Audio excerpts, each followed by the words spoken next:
Welcome to Insight with Bel. I am your host, Bel Hernandez Castillo, coming to you from our Los Angeles studios. So glad you could join us. Today, we're spotlighting a rising talent, Anakaren Chablé. This beautiful and gifted young actress is stepping into her first leading role, a milestone that comes after more than a decade of dedication and hard work. It's an achievement few can claim, even as we continue to see encouraging shifts in the landscape for female lead roles in film. According to the Annenberg Inclusion Initiative, in 2024, 54% of the top 100 highest grossing films featured a female lead or co-lead, a significant increase from 30% in 2023. However, for Latinas, the situation is not as positive. Latina female leading roles in Hollywood are underrepresented, with studies showing only 1.9 to 3% of all leading roles over various periods. Speaking roles in 2023 for Latina characters comprised just 6.3% of all female roles, a decrease from 2022. Our guest today, Anakaren Chablé, has defied these odds by stepping into her very first leading role in a feature film. After years of committed work as an actress, she now takes on the role of Xochitl in the Dreamer Cinderella, a character she brings to life with power, grace, and heart. Stay tuned for my conversation with Anakaren coming up next.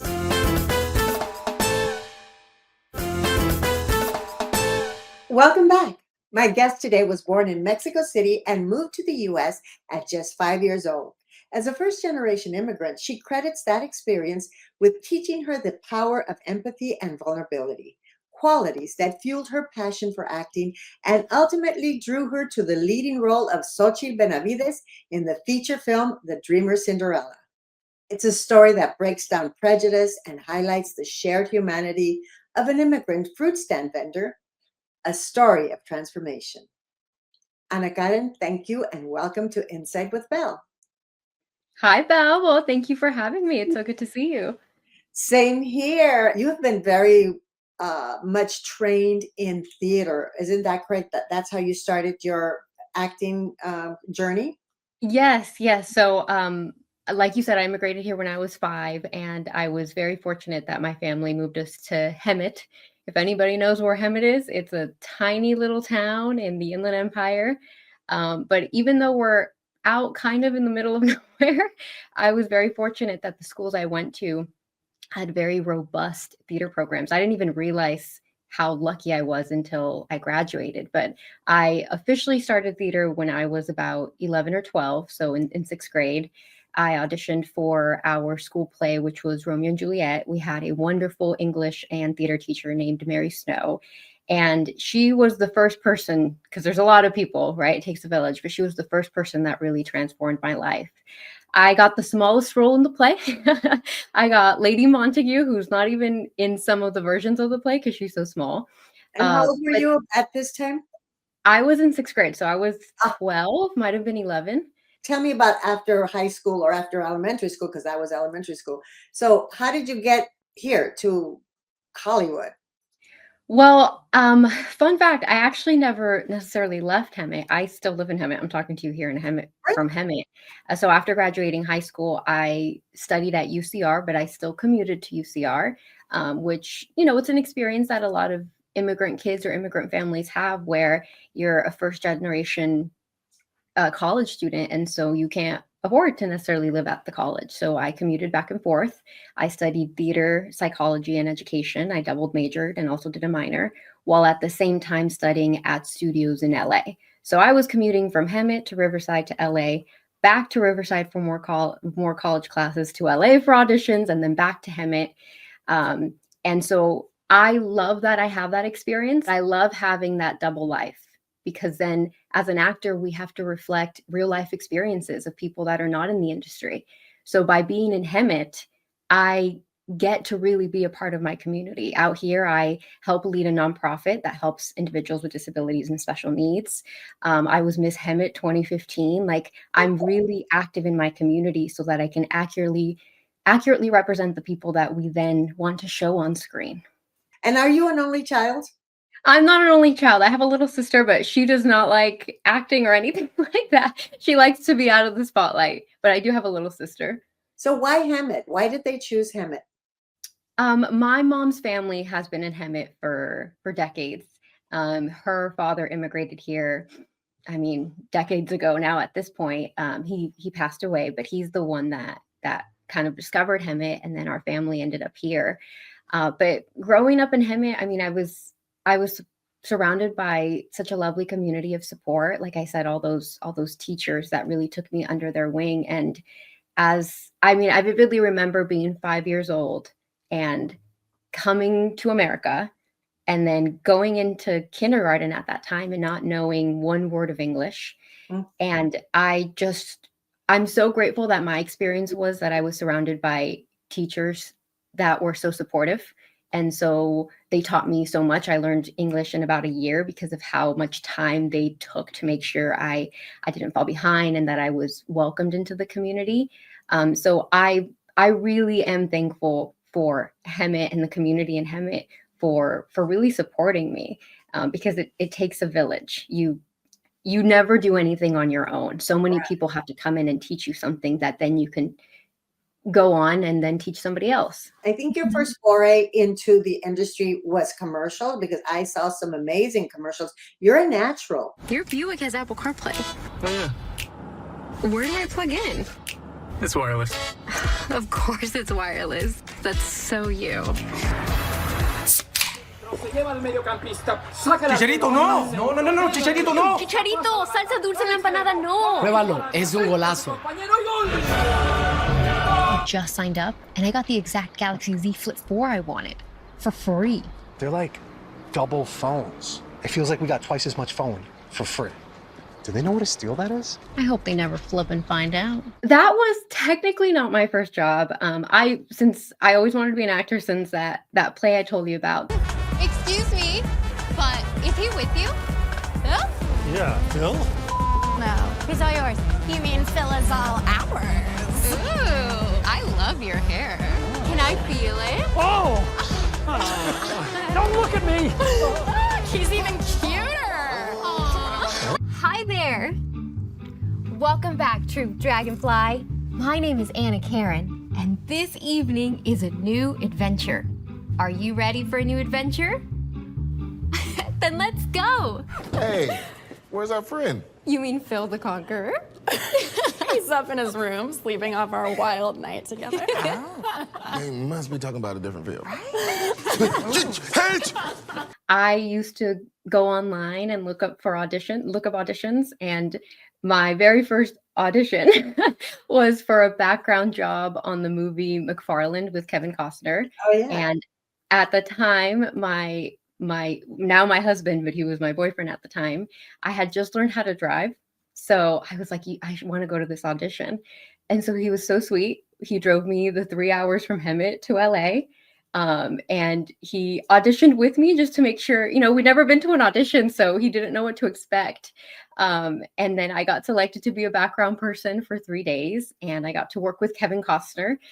He was so sweet. We actually chatted for like a full day, because background work, you don't do much. Right. And I got my 3 SAG vouchers through that one background job. And then my story is like one of those that you don't really hear, but after doing that background job, I did another background job. And while I was waiting for the elevator, there was this lovely lady who chatted with me and said, "Oh, you want to be an actress? Well, you should go to these agent workshops and see if an agent's interested in you." And I was like, okay, I was young. Sure, why not? And so I went. I remember writing my own monologue. And you wrote your own monologue? You didn't use I wrote my own monologue. That's amazing. I didn't know. At the same time, they get to know who you are. Yes. Right? Yes, that way I could connect to it. And I remember writing my own monologue about my sister. It was about my sister and just kind of seeing her grow up. And so I did that. And I was very fortunate that I got a lot of meetings with managers and agents. And I think I got like 15 meetings. And then my mom went with me to all these meetings, and everybody was offering me representation. And I remember at one point, one manager was like, "I want you to know this isn't normal. Like, this doesn't happen." And so then I signed with my commercial agent, Jamie Hernandez, who I'm still with to this day. And I signed with my first agent and my first manager at that time. And I was just kind of thrown in. But with commercials, to get back to your question, they've been a wonderful experience. You get to meet so many people because it's just like a 1 or 2 day job. And you really get to just be yourself.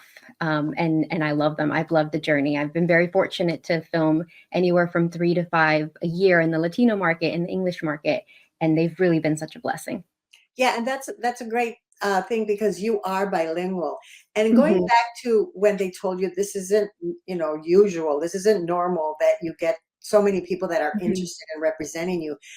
The same thing goes for what you've been able to accomplish through your work, through your training, that you are now have done and have already recorded or filmed your first leading role in a film. That doesn't often happen. And we just stated a few facts in the prior segment that's like an anomaly because usually it takes you so long and because there's not that many roles for Latinas to be in lead roles. But luckily, Dr. Jose Luis Ruiz, who is the director, writer, and producer of the Dreamer Cinderella, which is the film that you are the leading lady in, luckily, he wrote this story and he saw your talent.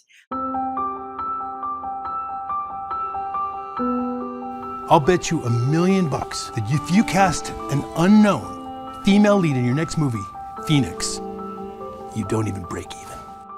You're on. Okay. I wish I was pretty, like you. Not to be mean, but she looks like the cleaning lady, not the catering staff. Oh my God, can you I am please so be sorry, careful? sir. That's your next female lead. I want her. You can't give my lead away to a waitress. What the hell's going on here? You're making me miss Judge Judy. Who are you? What do you ¡Esa want? pinche Karen que se cree la reina de Timbuktu, ¿o qué? I'm a movie producer. Oh, A big film director saw Xochitl at the party last week, and they want to give her a job. it's good then. What? As a movie star. Yes. That is ridiculous. I don't think she's gonna do it. I'm sorry, but did everybody just forget that she's a fruit girl? She's not gonna say no to me. She's not gonna say no to a huge financial opportunity. Tell me about the audition process. What was that like? Yes. So I'm very grateful to Dr. Ruiz, like you said, for writing this role. Because even though it is my first leading role, I mean, I have been acting and training for 10 years. It takes time to get to that. But the audition process, well, I got a self-tape, just like most actors do. I filmed it in this room. And then when I got the call back, I drove into LA to do the callback.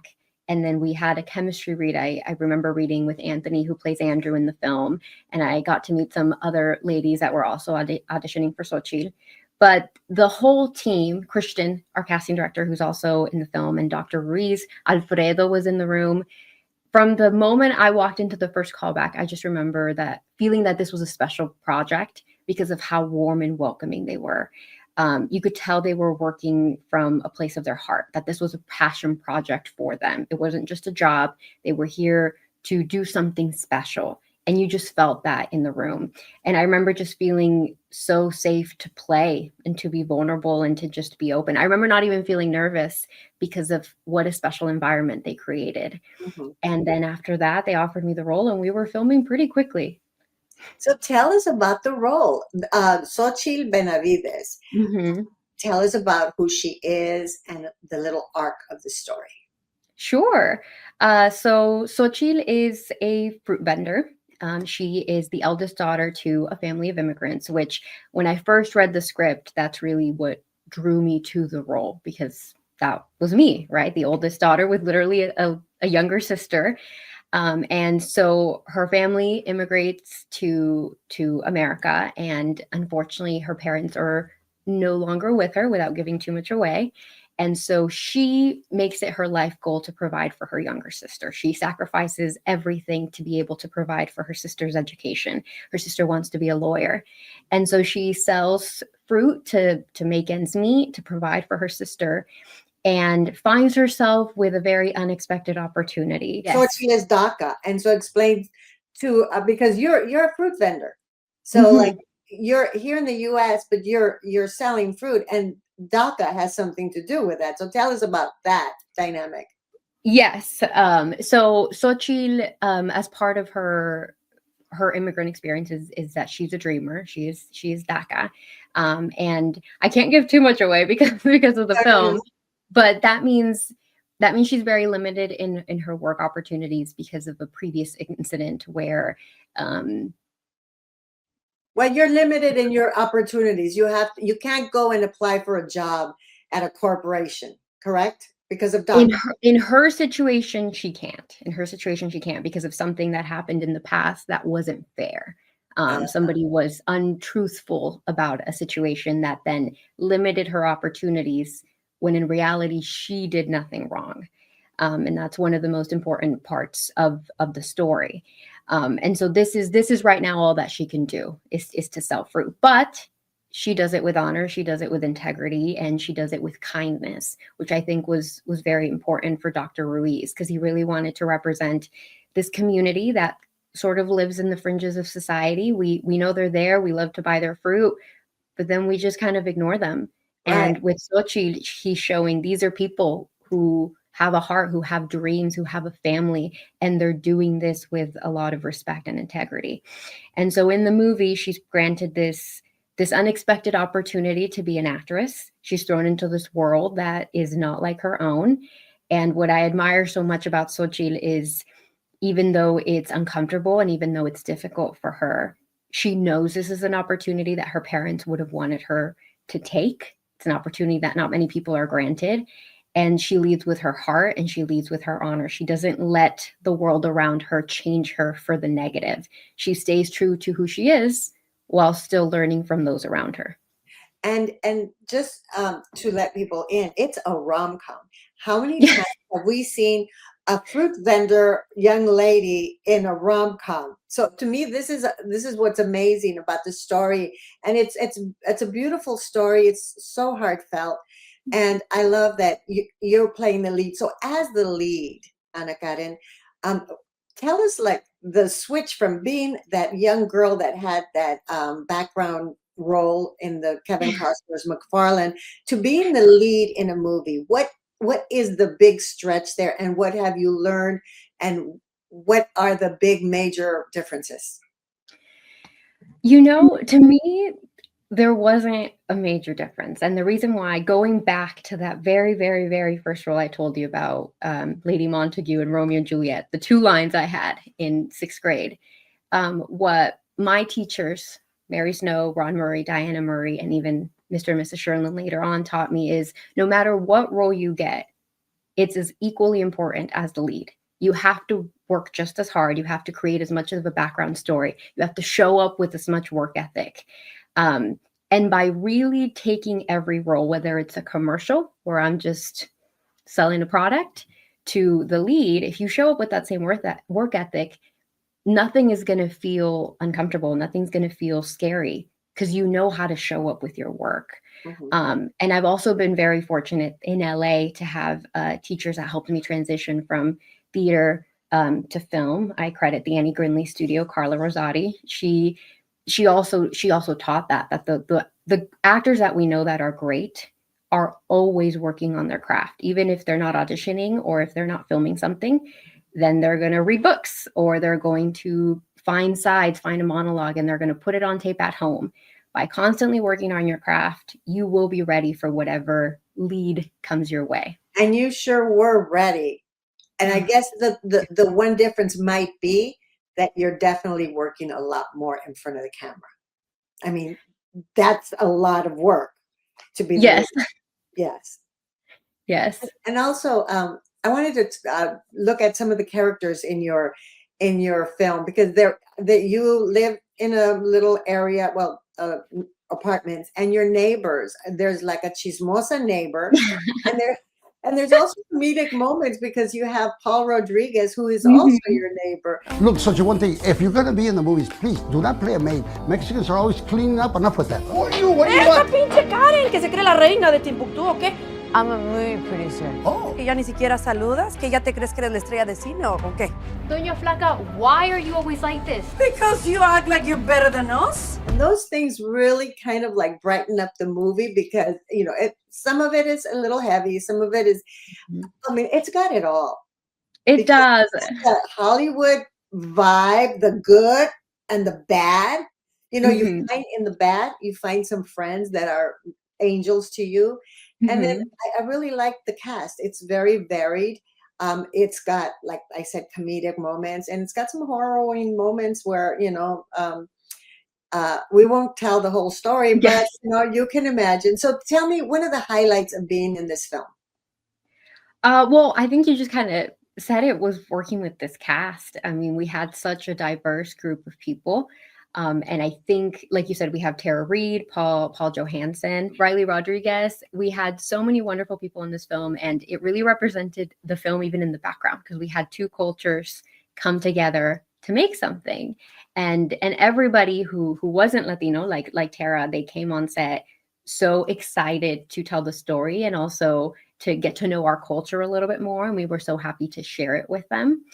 So seeing everybody just jump in and give it their all, especially like you said, Doña Flaca and the neighbors, they were one of my favorite parts because they reminded me so much. I grew up watching El Chavo del Ocho, Oh, and you know yes. how the neighbors are such a big part of it. So to me, it reminded me of that, of telling something that is so iconic in our Latino culture, but then bringing it to a modern story with weaving in like the Hollywood so that we can make it a universal story. So I Mhm. really love that. Yeah, and usually a lot of films are focused on just the bad guys. Well, because Mhm. it's a story, but this film was kind of set, there are good guys and bad guys in Mhm. every group, in every community. And yet it finds the commonality of the goodness, and they come together and they become friends, because I see a lot of great things for you. But Well, what thank is you. your ultimate goal? Like, if you had to pick a film that you would say, this is what would be the ultimate, what would that be? I mean, I have so many. I just want to keep working like every actor, right? For me, I also would love to do a period piece or a Western. I will say this right now. I think we need definitely more Latino representation in historical pieces and in Westerns because we were a part of that. We were the vaqueros. We were the ones who created like the Western saddle. So I would love to one day be a part of that because you don't see any period pieces with Latinos, but we were there. We have so much rich history that we could really bring to screen. So I hope one day I get to do projects like that. But what would you tell a young girl, a 12-year-old, who has a dream Okay. of being an actress?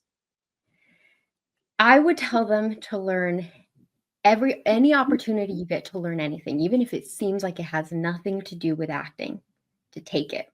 Because as an actor, we are showing all these different lives, right? I have seen that anything I have learned, whether it was in psychology with animals and even like doing yard work out there, it will enrich you as a person, and thus it will give you the depth to really have something to pull from when you get those opportunities. So always be a student of this world. Read. Now we live in this society where everything is at your fingertips. YouTube, articles, anything. Our youth is so blessed to have all that knowledge there. So just learn, take every opportunity, and to always remember that every situation you can either win or you can learn. You will never lose. Even if it doesn't go the way you wanted, even if you feel like you failed, you never failed, because that failure is actually an opportunity for you to grow and be better and get you closer to the dream that you want. That's amazing. That is amazing advice. And that's for everybody, not even for Yes. the little ones, not even Yes. just for the little ones. Okay, well, thank you so much for joining us. It's Thank so you, Belle. amazing. We will follow your career, and I know we're going to be seeing a lot of you. And thank you for coming to Insight with Belle to talk to us. Well, thank you. I appreciate your support and everything that you do for our community. People like me couldn't be here if it wasn't for you. So thank you. Thank you. Thank you so much for that.